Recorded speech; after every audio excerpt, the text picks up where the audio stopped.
See. What's up, everybody? Thank you so much for tuning in. This is Keeping It Realty. I'm your host, Yolanda Brockington. I have a good show for you guys today. We're talking about fix and flipping real estate, and I wouldn't have no one other than Okenno, the Rehab King. So, bro, thank you so much for being a part of the show. I really appreciate it. I know you're super busy and you're always in the business. It's so awesome because right now you are at a property that you're currently flipping and you're putting it on the market. Before we get into the property, I want to talk a huge bit about. I really respect and admire you because you have so many other things under your belt that a lot of people don't even know that you're like a realtor or you have your contracting license. Like, you have a whole bunch of other things. So before we get into the fix and flip, I kind of want you to tell the people a little bit about you.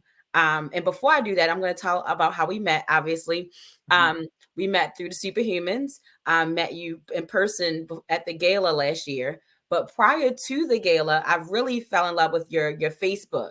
You are always been very transparent about the work that you're doing.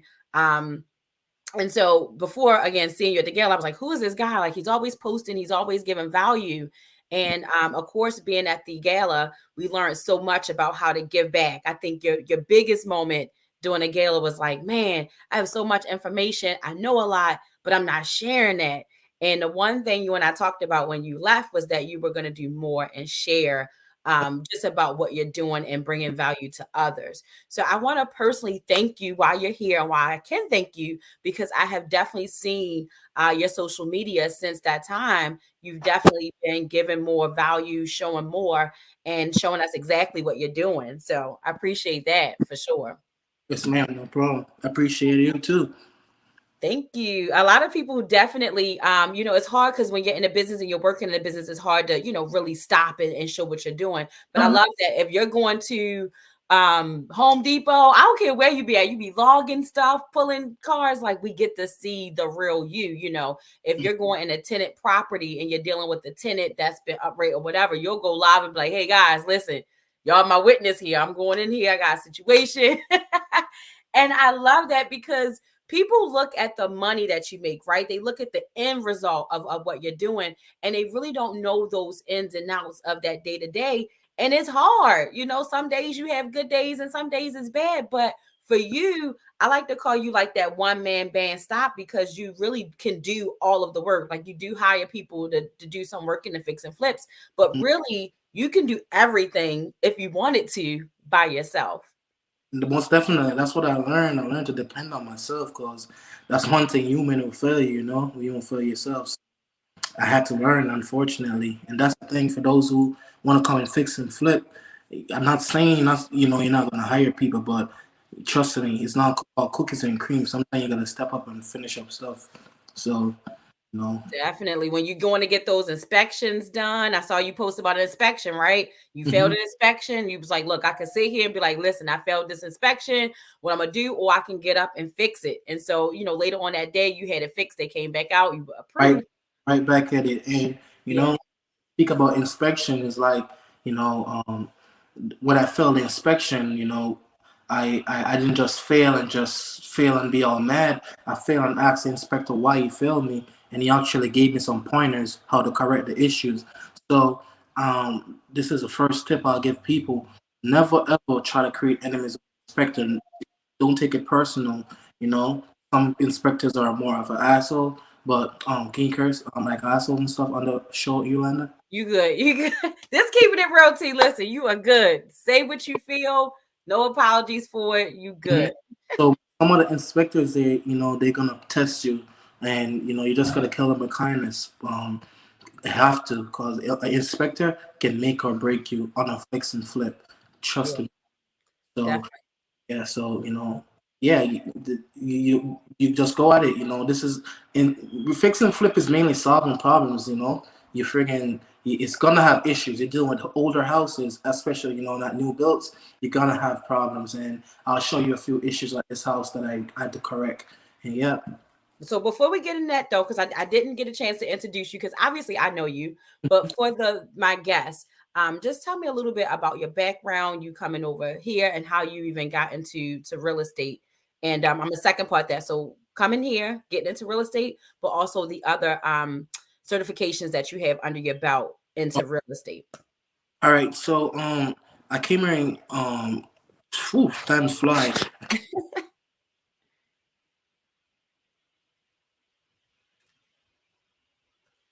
Miranda. Somebody tried to call me a while ago. Yeah, I came here 2015 February 10th. Came here from Jamaica. I went straight into the army that same year. Went to Fort Lee, Fort Leonard Wood. Did my training. Came back. I'm the Army Reserve. Long story short, I went to this program. I'm just giving you guys a short version. Went to this program. Come to this program, flip this house, blah blah blah. They give you the money.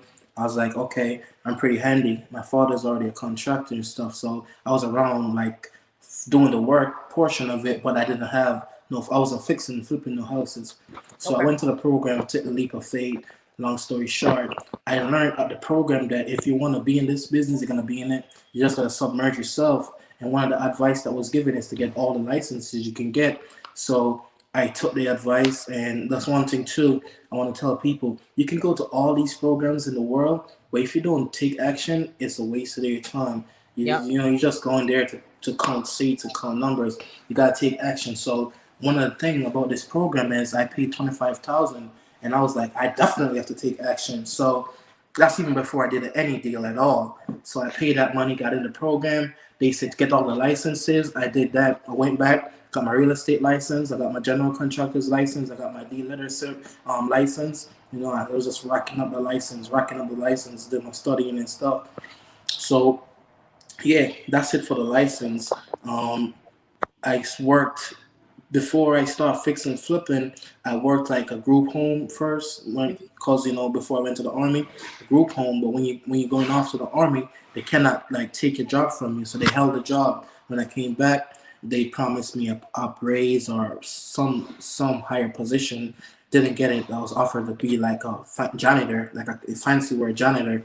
They say, oh, you can be like a facility maintenance, aka janitor. I was like, all right, whatever. So did that. Not I didn't do that. I friggin' quit. Found a better job at the state, working at the group home for state, not group home, prison for kids. They Okay. call it DYS. Yep. Did that. Brought all my friends from that job. So I took all the best guy from that job, have them working over there at the state. And then that same year when I was working at the state, that's how I heard while doing a night shift. I saw that because those fix and flip programs, who they have the guy that does the interviews, the late night show when you're doing Mm-hmm. because I used to work late night, so I was doing the checks. They call it bed checks. So I'm looking at the kids, in their cells. Basically, that's what it is. They're in their cells. So I walk them down on my turn to do the checks, and then you have a TV to keep you awake. So I seen the program come to this blah blah blah, get guaranteed 250,000 to do your house. I'm like, what word? So that's how I got there, and I'm here now. So did you because I know a lot of people take classes. Did you I actually can't get hear with you, it? Londa. Hold on. You can't hear me? No. What now? How do I do this? Sorry, guys, for the technical difficulties. If you're just tuning in, I have the Rehab King with us, and we're talking about rehabs, fix and flips. He is in a fix and flip now, guys, so his system is definitely going in and out. But I have him back with us, so just keep in mind, guys, he is in a property, but we're definitely got him back on. So thank you, bro. Can you hear me? Yeah, I can hear you. Awesome. So darn, I forgot what I was asking you now. But so you get into this program, and did they actually give you the 250,000 to start your house? Because some programs a lot of people go to and they don't give you what they're promising. So tell me a little bit about that. Did you get So the 250? they didn't give you. There's a catch to it, which Of course. That's I why I wanted to bring that up. What was the catch? didn't. I didn't. I thought like you see the phases come to this program. You get 250,000 guaranteed pre-approval to get a house. The key word is pre-approval. Oh, You know what I'm saying? got you. It's pre-approval doesn't mean you're gonna be approved for that money. Right, right. Anyway, they the catch is you got to get a deal that makes sense. So that's how you go to the program to learn how to get pre-approved, basically. So they Okay. use their money. That was a short of it. So I did a master rehab course, and that that course allowed me to find my first flip that I did. I didn't do it as a result of the program. They didn't give me the money, but I did. I used the network that I made in the program. That's how Okay. I first flipped. No money out of pocket from the network people that I met at the program. Nice. And if those of you are just catching in, I want you guys to pay attention to this T. We are talking and we're just having conversation. But while we're having conversation, he's spitting mad nuggets. So I want you guys to know when you do go to these events, some people don't like to go to them. You might feel like you're wasting your time and or money. Definitely scout the person out whose event you're going to. If you really see them doing business and making numbers, the most important thing is to network. I can't stress it enough. Your network is your net worth. Okay. He went to an event, really didn't make out as far as what was promised or those keyword phrases that wasn't for him, but he was able to network while he was at the event. And by him doing that, now take it to us and tell us about your deal. Yes, ma'am. So you're right, Yolanda. Like when I go to events nowadays, I don't care what the event is. I just go there to meet people, and to network. I don't know what it is. I see you network with different cultures. It doesn't matter. You know what I Yeah, mean? Like I'm not. real estate all over. I'm not bigger than learning, but the most important portion of any event that I go to personally is to meet somebody else that'll take me to another level. So it doesn't matter. You can meet somebody not necessarily as financial like capabilities more than you. Like you can learn so much from so much different people. Like Definitely. it's like it's crazy. I went to an event the other day and I met like someone else that's starting out, but he had other connections that I needed for other stuff that I'm doing. So it's like it's not necessarily it's not always most people started out always thinking about the money, but there's other stuff that's very important that you need money. Definitely. I agree with you 1,000% on that. I'm really big on networking. And so tell us about this deal. How did you find that first deal you had? Okay, so the first deal that I found was they at a program they teach you the criteria for what they want, what's a good deal is. And one of the biggest thing I take away for a good deal is they taught us like, okay, there's some key points that you can cheat the system with. Like for example, if you got the one that sticks out to me to this day is Starbucks. If a property was in a mile away from a Starbucks, I'm buying it. Got it. That's a nugget.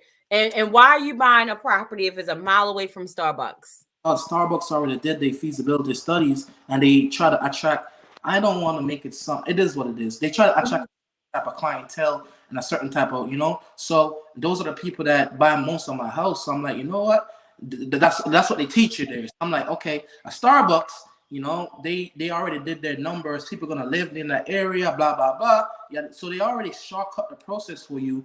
So even these big dogs, when they're buying stuff, they only buy it where certain jobs are being created. So that's a big thing. You gotta That's a big tip right there. So, guys, for those that just tuning in, basically what Okenno is letting us know is that you want to purchase property around things where people are already maybe doing their research and they're bringing their franchise and their business into these communities because they've already done the work. People want to be where landmarks. You want to be where hospitals are. You want to be where schools are. So make sure when you're looking for these properties, whether it's for you, if you're, a real estate agent, as we know, Okenno, you're a real estate agent in Massachusetts, correct? Yes, I'm a. You don't practice or use your license, right? No, I don't. I actually have it. So it's funny. So it's good to have your license because when I go on appointments too, because I still lock up deals, and That's I'm right. You still got your access to do that, right? yeah, I still got that. See, this is my Massachusetts like real estate, Hey, and pop out the realtor card. What's happening? I love the fact this that is you have my one. CDL. So anyway, Yeah. this is my not CDL. Excuse me. This is my construction supervisor. I'm getting my CDL as well. So I wanted to bring that up, but I wasn't sure if I could. I But fine. you're doing so much different stuff. Yeah. So yeah. But back to the property. So they taught me. There was like, okay, you need to make sure you buy within this these specific type of area. Blah blah blah.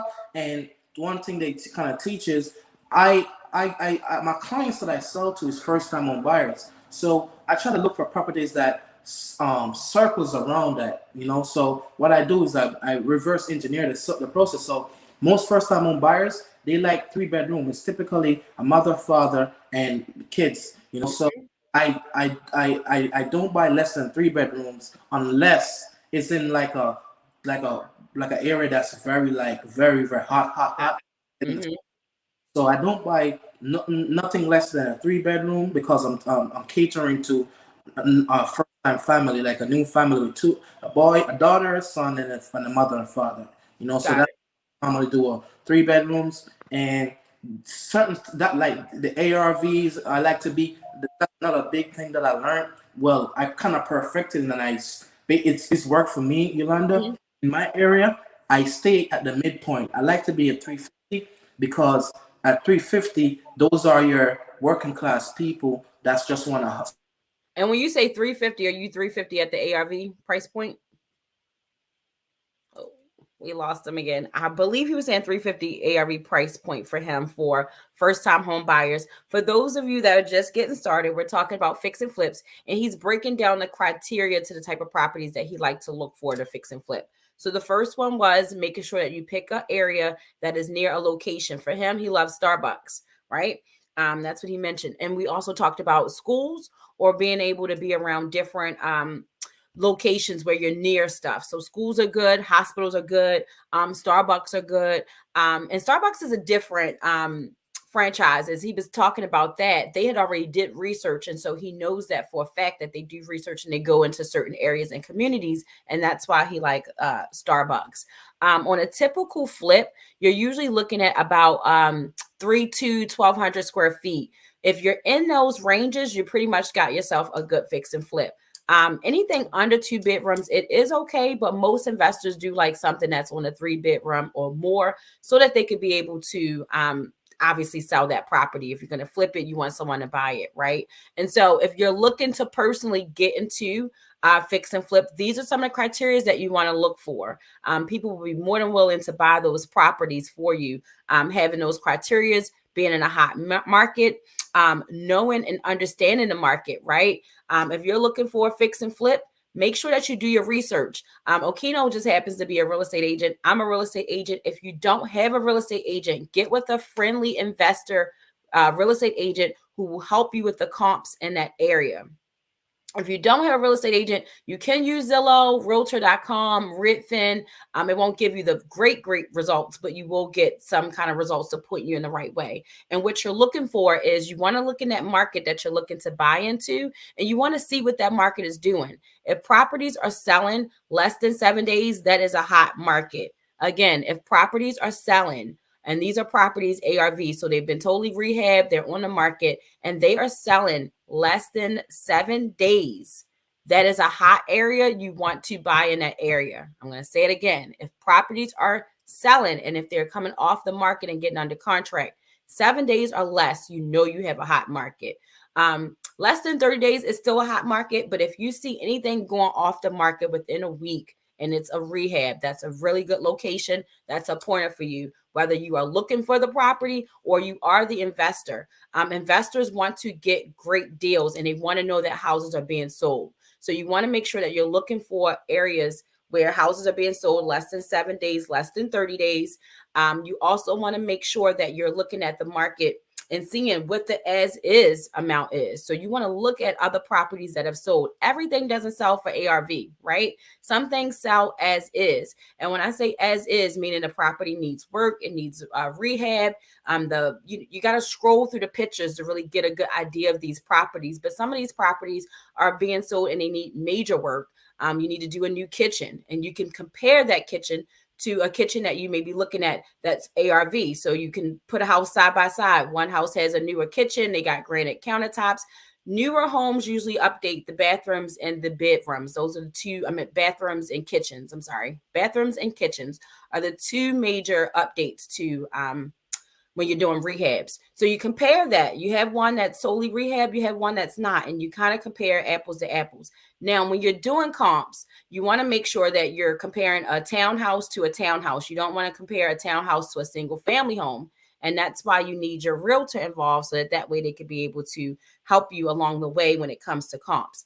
So, just to get you guys up to speed, we talked about the location of the property. We talked about certain criteria that will work for the property. Okenno back on here now.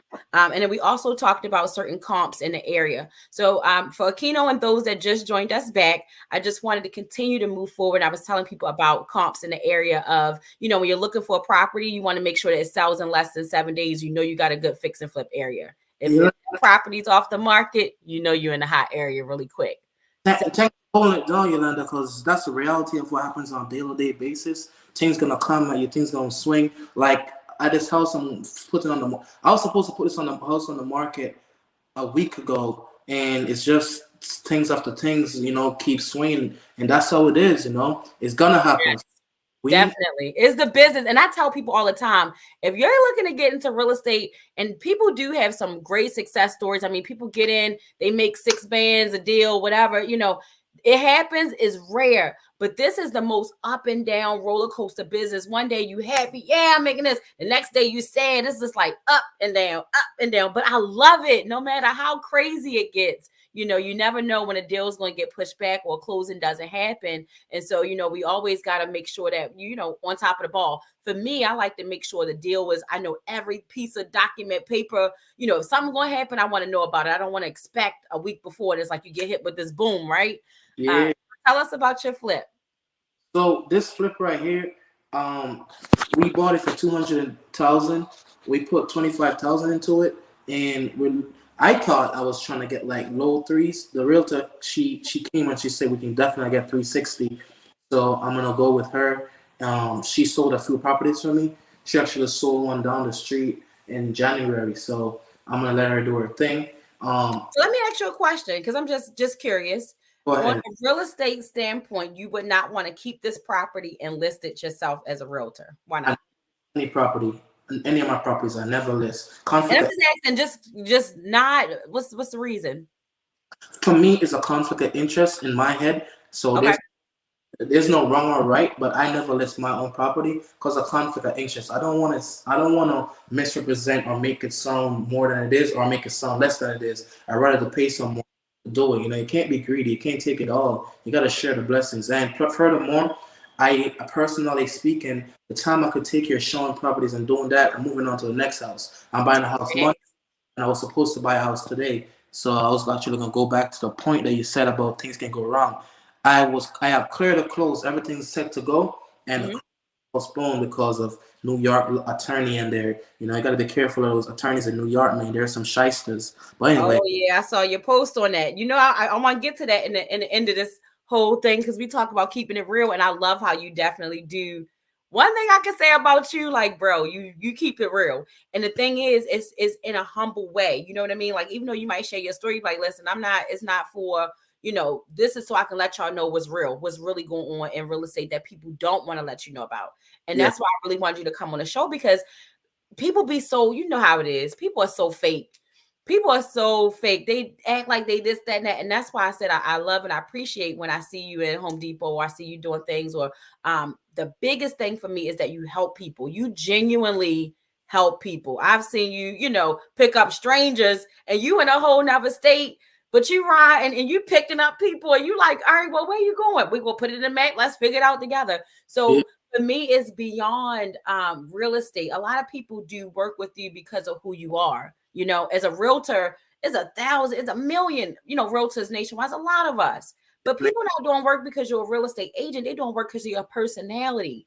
You have to remember what separates you from everybody else. And so, I see when you close deals and when you do things, if you promise them you're going to get them a U-Haul, if you promise them you're going to help them move, you buy gifts, you know what I mean? Like, you add and you do the things that you need to do, not to only help you with the deal, but your integrity and your word is backed up behind your It's crazy. I'm gonna be honest with you. You said this is keeping it real. So you see that house that I'm buying Monday, I was gonna move her out. I was gonna drive the U-Haul. That's what I thought I was gonna do.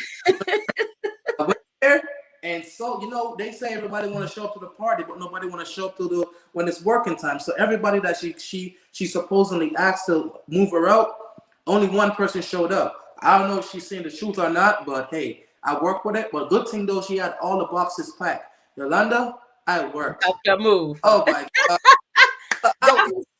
even though Okenno, you serve, and that's why God is blessing you and continue to bless you.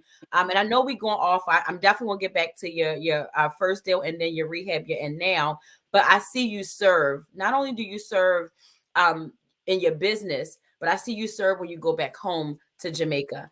And I see you serve your community and your family there. And it's like we even had a conversation. He was like, "Hey, I'm gonna get some shoes made and do the things for the people back at home."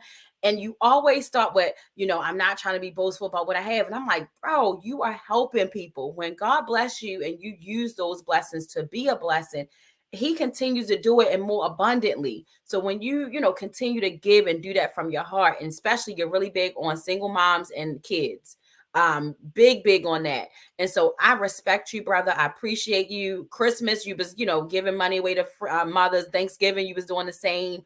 You don't have to do that, but you do that. And it's bigger than real estate when it comes to the vision that God put in us and why he's using us. You know what I mean? And that's why I know that you're a blessing, because you continue to be a blessing to others. And that's really, I see that every day without real estate, not being on the page, this, that. And I've seen you listen, I've seen you on vacation. When he go on vacation, y'all, if some of you guys do follow him, it's Okenno Rehab King Johnson. He definitely does have fun and enjoy himself with the blessings and the things that he has had. Guys, he had went off on us again, but I am going to bring you to the flip that he's doing right now. So the house that he's currently in, he bought that house for $200,000. He has put $25,000 into it, so now he's all in at $225,000. And a realtor told him that she can go ahead and flip that for him for $360,000. So he's gonna be in about what's that, 135. So once it all said and done, he should be making a profit of an estimate of about 135,000. And so the deal is to buy low and to sell high.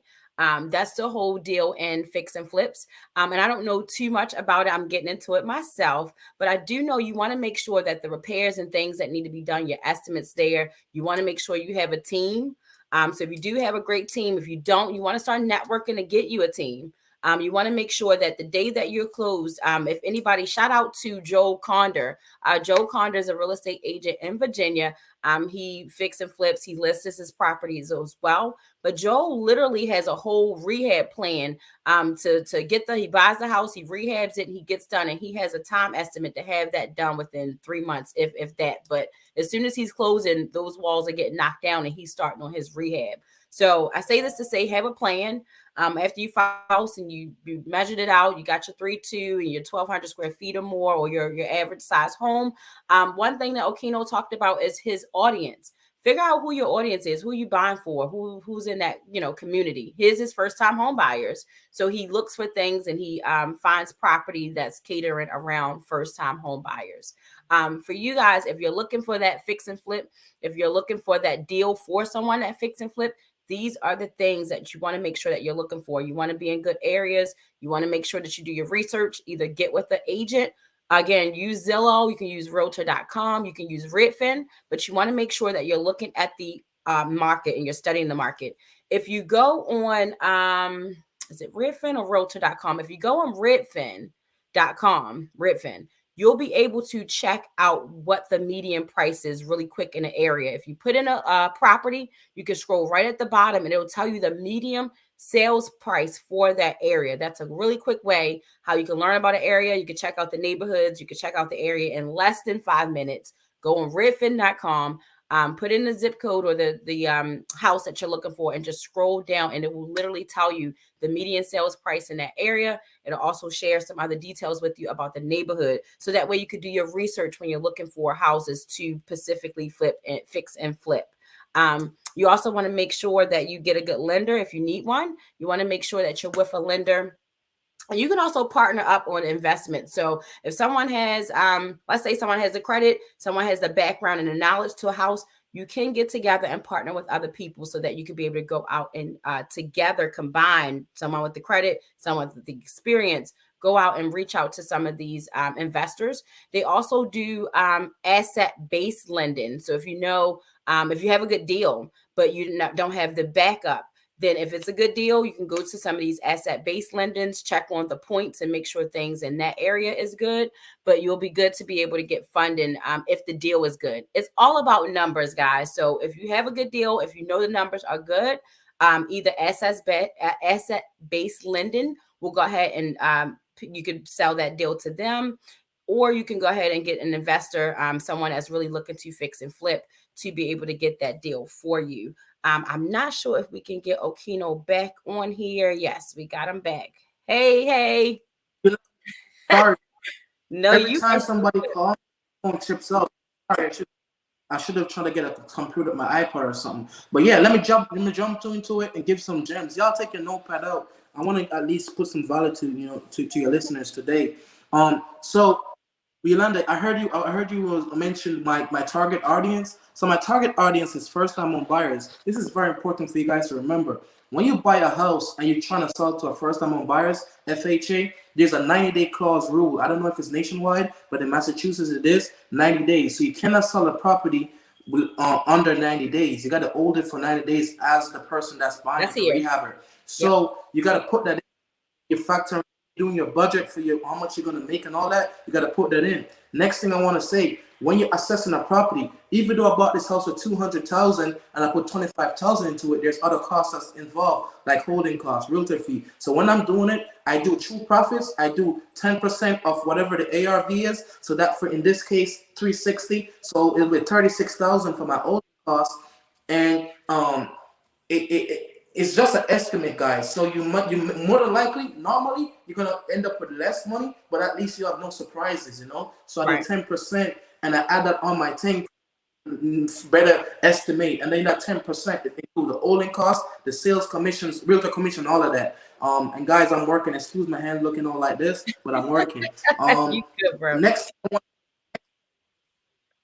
I want to jump on is I have a criteria that I use when I'm buying houses. So to when we mentioned earlier with Yolanda, when my first deal was funded 100% by a partner that I met at a networking event by going to that program. And how it happened is I did exactly what I said. It was a mile from the Starbucks. It's a 3 bedroom. It has a good structure, certain stuff that they look for. And what I did was I tailor their criteria to mine. And my criteria I'm going to give to you guys now is a 3-3 rule that I use. 3-3-3-1. I just started 3-3-3-3-3. This is it. I do not buy a house unless there's 3 or more comps in that area. So it's got to be 3 or more comps in the area that support the ARV, meaning after repair value, what I'm going to sell the house for. If there's not 3 or more, I don't buy it. Reason being, you don't want to buy in a house in an area that's stagnant in the country. You can see a house that's sold, for one house that's sold on the block. If that's I'm in this business to sell fast and get my money and keep pushing. So that's the Yep. first one. The next one is it's got to be 30 days or less on the market. These comps got to be 30 DOM days on the market. Realtor Yolanda can explain that more to you. But 30 days or less on the market. The next criteria I use is it got to be under 3 miles. I'm not taking no comps over 3 miles. That's bullshit. That's another area. So a lot of people send deals to me and they're saying, "Oh, I got 3 comps. Okay, the comps is 5 miles." Dude, that's another city, you know. So Right, right. so I only do under, and Got it. I do not take comps 3 months. It got to be under 3 months because guess what? The market goes like this. The Yep. markets goes like this. And normally, Yep. if you can get the lesser you can get, do not go above 3 months. If it's above 3 months, I do not want it. The next thing I do is 3 weeks. It's gotta be 3 bedrooms or more, not less for me because I'm catering to first time home buyers. What's the next thing I do? Okay, 30K. So this is why I say 3-3-3 rule. It's gotta be 30K or less in repairs. I do not want nothing that's gonna be on me. So I had this house is a quick boom, boom, boom. I do not want to buy anything that's gonna be a friggin' 6 months job. Me personally, I do not do six Love months that. rehabs. That's just me, and there's gotta be 30,000 or less. What else? I have everything. I'm not trying to promote my group, Yolanda, but in my group You I have my are entire good. I criteria. already Those are listened. all of one. Good. Promote your group. He has the rehab group. So if those of you that's looking to fix and flip, definitely get into his group. What's your group? Rehab Kingdom.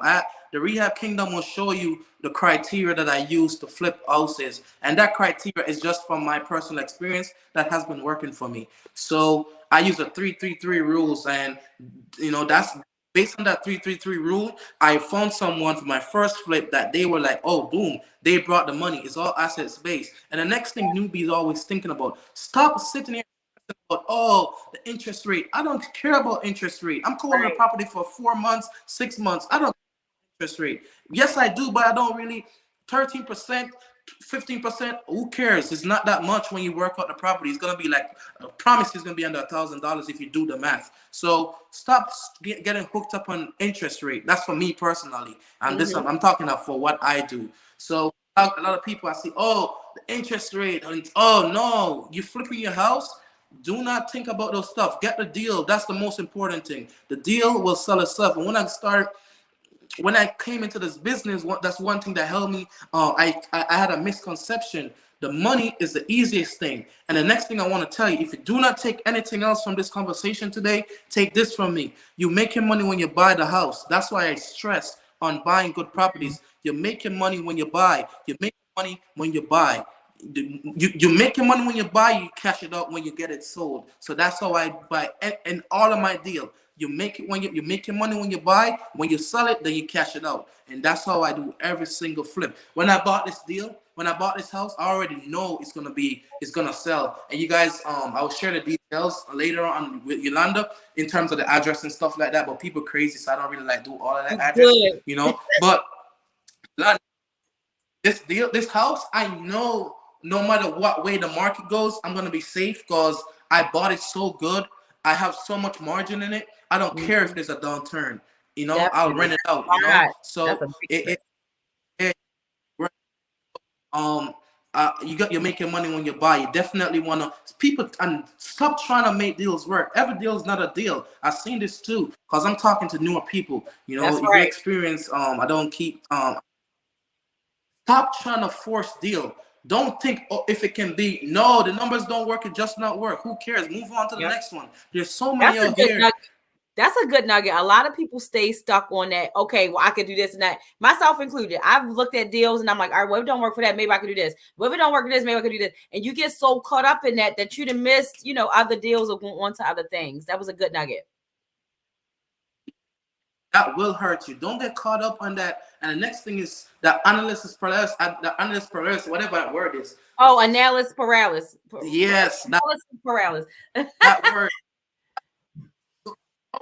Go with your gut feeling sometimes. Sometimes some other people going like I sold the house earlier in the year. It's I called this guy that I look up to. He's a big time flipper in my town. I said, look, I'm buying this deal. I already had an agreement. I'm buying this deal, whatever. The thing is the square footage of the house wasn't what the other houses are selling. It was a smaller house. But what he didn't know was the house has an entire basement. And to bring that square footage up, I finished the basement, and that house is one of the biggest selling house on the street. I didn't bring everybody else comes up because I sold it for 400,000, and the Right. ARV was like 300,000. Two Wow. things work on my side. The market condition where we're in the seller's market at the time earlier in the year, and so that worked in my favor. And two, a good product as well, putting a good product on the market. And three, just finishing the basement. So that's what he didn't know. So stop. Don't. If I listened to him, I probably wouldn't have bought the house. If go with the gut feelings and look at stuff. And the next thing, that's why I say, I those criteria is just a guideline. You can bend them or you can wivel. Oh, and the next thing, Yolanda, that 30-30 rule that I teach, Hmm. that I go by. Excuse me. I don't teach mentor. I just flip houses for You, real you every you day. naturally do it on One Facebook thing though. that So we I watching. yeah. So one thing that I forgot to tell you, and I was speaking about it before it chipped out. And excuse me, guys, when the phone go out, somebody try to call. So you gotta me personally, and this worked for me in my area in Boston. I'm in Boston, Massachusetts. I flip houses in the South Shore, and this is what have worked for me. I sell houses 350. That's my sweet point. That's my ARV area. 300 to 350. Why? Because those are the working class people that's, have their double two job, 9 to 5, mother, father. They look for those starter homes. And I don't go too cheap because they're a pain in the ass. And I don't go too high, they're a bigger pain in the ass. So I try to stay in that middle point because that point, they will look at the wall and like you probably see that mark on the wall. They're gonna be like, "Oh, what the hell is that?" I'm just fixing that, just trying to show you. So they'll be like, huh, those higher price point one, it perfect. The 300, of course, you give a good product, but 300 and 350,000, the medium price range, and in your area, look for the medium. You want to find houses in the medium price range, and that's what worked for me. Do not go to the high end stuff if you're starting out, or the low end stuff if you're starting out. Try to be in the median because you're definitely gonna get it sold. Because there's more median person than that's looking for a house qualified. And that's the next thing. This is another nugget I want to give. Selling the house, make sure you underwrite these people. Don't just take every offer. The biggest offer is not the best offer. Yolanda can help you with that. I've lost a lot of money by just taking the first offer. That's the biggest one. The shiny offer. That's what I call it. Yeah. Look it You always over. want to ask your realtor for a seller's Look. net. You want to see what that seller's net worksheet is going to be. So make sure if you are working with a realtor, they can get you that seller's net worksheet so you can see when you are accepting offers what your net profit will be. Right. So yeah, and that's for that. But let me give you a tour of the property, Yolanda. You can ask the question. Yes, I was getting ready to ask you How that. do We I would turn love this to camera? definitely see the property. This is a 3-bedroom. How many baths is it? So this is actually a two-family house. So it's a 4-bedroom, 2-and-2, and you want to, okay, you only buy 333. Like I say, nothing is set in stone. It's a two-family house. So if Right. one family want to buy it and make it a 4-bedroom, that's up to them. If one person want to buy, which I normally suggest, I ain't gonna get into that. But if a first-time home buyer want to buy this house, they still can buy it and rent out the top. Either way, it works. So Got it. let me give you property. That would be How do I awesome. turn And the you're putting this camera property on the market tomorrow. Is it going to be ready tomorrow? It's yes, tomorrow Nice. doing the final touches. We're doing the final touches to it, and we're gonna be live tomorrow. Well, she's gonna take the pictures in the morning, and then we're gonna after she take the pictures, then we're gonna go after it. My guy here finishing up the my fit. God. He's a good guy. He's finishing up. Nice. Oh my gosh. You working them, Okenno. You working them. Oh, over. Oh my god. Okay, let's put something down. All right. No, I'm just gonna clean it right up. All right. So anyway, this right here, actually, my phone went out twice because this house is. You hear me, Linda? Can you hear me? Yes. So what happened was this house was already all done, but then we came and well, I'm a little bit of perfectionist, and with older houses, I'm telling you, being a perfectionist and flipping old houses is two bad traits because there's always gonna have it's not gonna be perfect no matter how you try, but it's gonna be you try to get as close as possible as you can, you know. So this is the house, this is the property. Um, And if you guys are just tuning in with us, can this you is hear me? Okenno. He's the Rehab King, and he is walking through his property that he's putting on the market tomorrow. He just did his fix and flip. He's there doing his finishing touches, and we are looking at his property that's going to hit the market tomorrow. For those of you that did not get a chance to take any notes down, I am going to go over his 3 a lot of three rules. One is make sure when you're looking in areas, you're looking for comps that's 3 comps or more.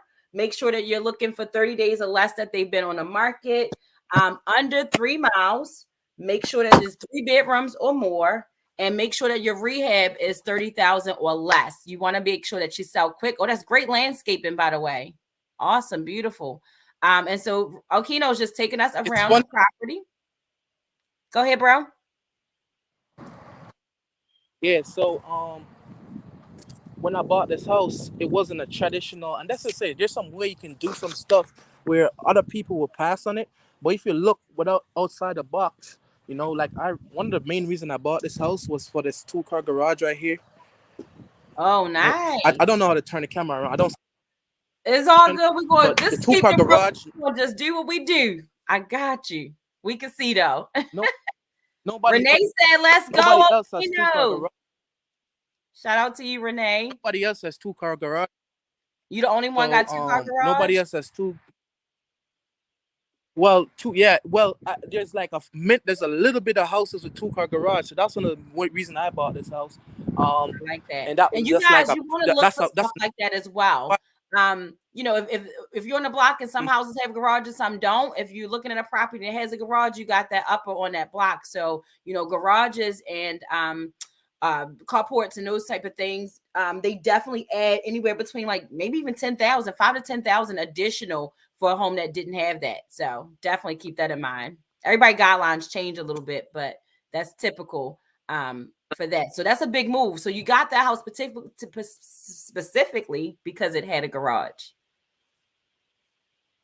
That's why I really wanted yes. it. Yes, but not only the main reason I bought the house was for the structure, and that's one thing I really emphasize on. That's one thing I really if the house doesn't have a proper structure, I'm not buying it, because that's where you're making money. And my private money lender, which is also like my mentor, he teach me that you got to buy houses with great structure. If the house doesn't have great structure, and I'll show you what I mean by great structure. I hope I hope it doesn't trip out in the basement, but I'll show you. If you go into this property, Yolanda, what I look at when there's several things I go into a house. I look at the beam, make sure the beam is nice and straight. I make sure I normally bring a screwdriver with me, and I stab into the beam. Oh, to you make told sure. me that before. You want to hear that ting or that bing? You want to see if the pipe is good. Well, no, I'm gonna get to that one soon. The beam one, I'm gonna see if there's any termites in the beam, because the beam hold the house up. So what I do, I stab into it, and when you stab into it, because sometimes it can be eaten in the inside by termites, but it still looks good. So when you stab into it, the screwdriver is gonna go right through if it's eaten out, So that's the next thing. But what I look for on this property is, even though it's an older house, it's gonna sell big time because they already converted to PVC. So the trick that I showed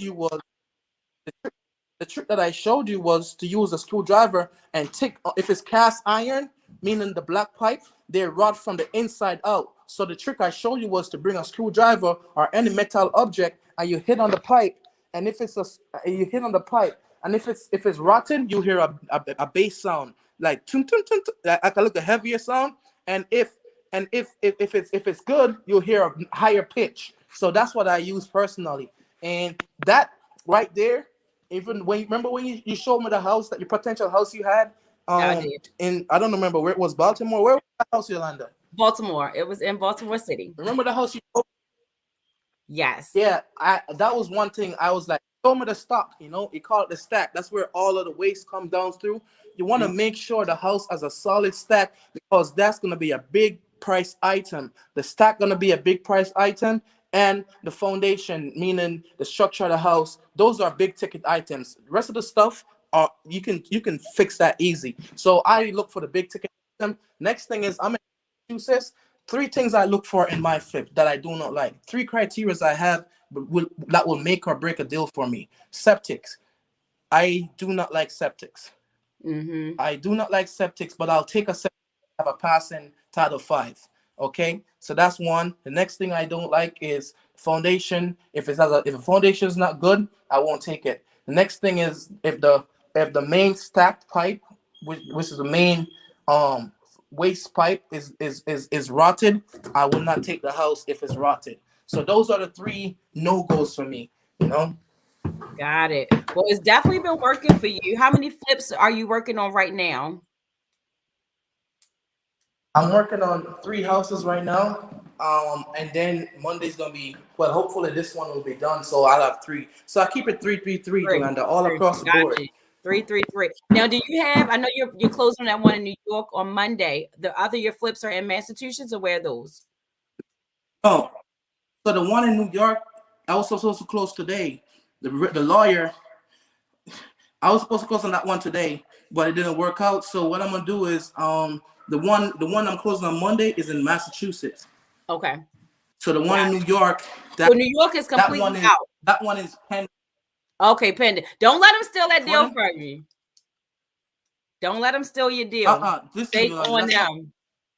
Listen, I lost a big deal because of attorney negligence. I learned my lesson since that day, and I'm gonna do everything in my power. And yeah, you guys gotta stay on top of your deals. Make sure you're on every email That's thread. right. I'm on every email thread. I'm That's right. on every one of them. I'm like, oh, and they're like, I'm saying, oh, so what we're doing, I'm on every single one because at the end of the day, it's your deal, They don't really care. They're just getting a check when it's closed. So That it is is what it is. absolutely right. And make sure if you're working with an agent, stay on the agent to stay on the deals. Even though you expect people to do their part, right? But you cannot expect in real estate for something to happen Yes, because ma'am. if the ball drops, it's a done deal and nobody going to the table. So I don't care who job it is, stay on it. Bro, I want to thank you so much for joining us. I appreciate all the gems that you spent today. I know you're super, super busy, but I do appreciate your time. Guys, if you want to look for him, you can find him. His name is at the bottom, Okenno Rehab Johnson. You can look for him on Facebook. He's also on Instagram. And you can also follow Rehab Kingdom, right? Is it Rehab Kingdom? Yeah, Rehab Rehab Kingdom. Yeah, that's name on the screen is Instagram, Facebook. That's my name. Oh, yeah. And by the way, I'm taking a break in October. Personally, I'm gonna just get off social media in October and just get grinding because I have, like I say, I have a 4 unit, well, 5/4, 3 unit, and Oh, this did you one get and the other one's the coming up. multi-unit when you were at the auction the other day? Did you grab that? No, that one I didn't get. I Okay. didn't get that one. The other guy bid, but yeah, which I didn't get that house. All right, got you. My bad. I follow you, so I keep up with everything. But he's at the auction, guys, buying property. If you have a good deal based on the criteria that he said, hit him up, hit me up, and let's work, bro. Thank you so much for your time. I appreciate it. Let's get it. Peace.